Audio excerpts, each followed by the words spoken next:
Hey guys, welcome back to the Growers Corner. So for this video, I just wanted to kind of tie up for once and all our discussion on deficiencies, and then this will tie into some pests and things like that, and we will bridge the gap with that later. But quarantine protocols, what to do, how to do it, and why to do it realistically.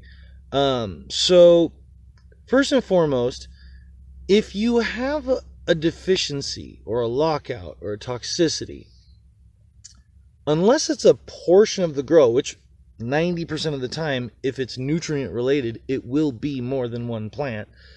But if you've got one that is expressing it more so than the others, or you've got two strains in the room and one is expressing it more than the others, because again, you can have, sour diesel and OG in the same greenhouse.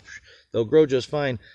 They don't necessarily respond to the same amount of nutrients and or water as one another, depending on the strain, depending on the location, depending on your growing technique.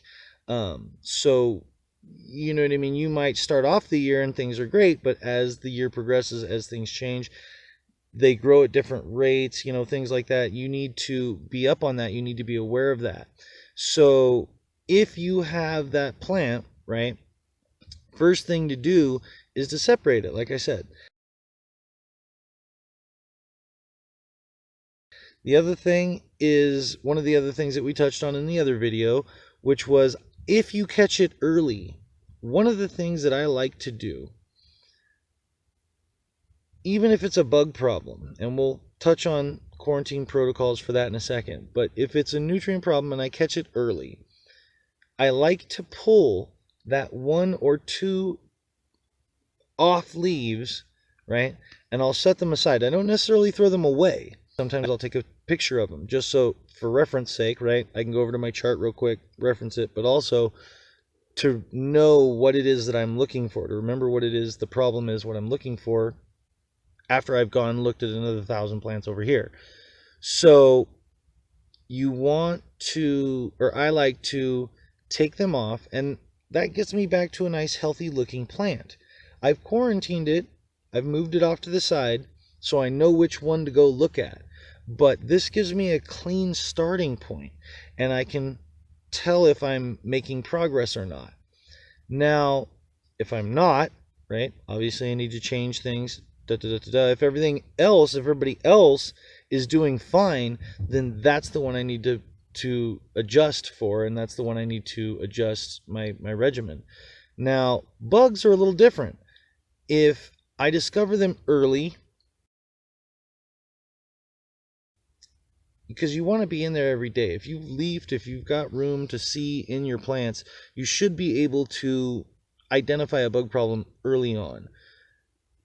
The first step is to spray it, especially in a vegetative state. If you're not flowering yet, hose it down. And then spray the surrounding area. You don't necessarily have to soak them as bad, but get the surrounding area as well. If it's a fairly bad infestation, pull it aside.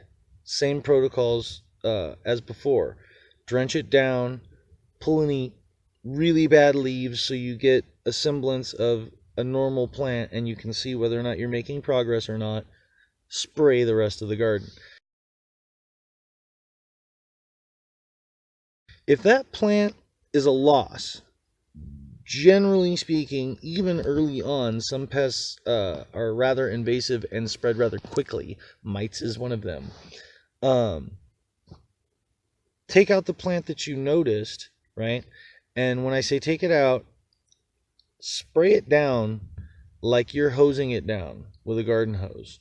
I mean dripping wet with neem oil and other sprays that you can use, such as clove oil, rosemary oil, things like this. Dripping wet.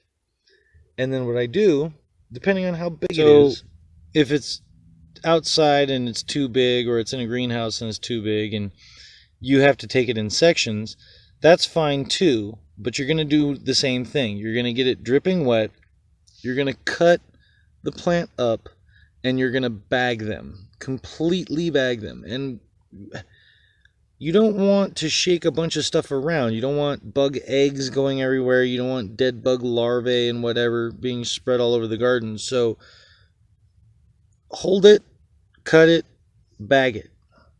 In that order, just that quickly. Don't look at it, let's see, and spread that stuff around. If it's small, if it's depots and you're just turning them over so they're only 2 or 3 or 4 feet tall, you can take a 55-gallon bag and bag that plant down to the dirt. Completely down to the dirt. So soak that sucker down, bag it, cut it at the ground, and now you can remove that entire plant quarantined in its location out of the greenhouse. That is best. And then as soon as that plant is gone, check the immediate 4 to 6 or 8 plants that are surrounding it to check for contamination on them. And depending on how early you caught it, the contamination on the surrounding plants should be fairly minimum. And if you quarantined well and you spray, because once you find bugs, you've quarantined a plant, it's not just, okay, I spray once and everything's great. You have to spray for a continual week to interrupt enough of their life cycle to where they are not producing anymore and you've officially killed them off. All right, guys. Until next time, this is the Grower's Corner.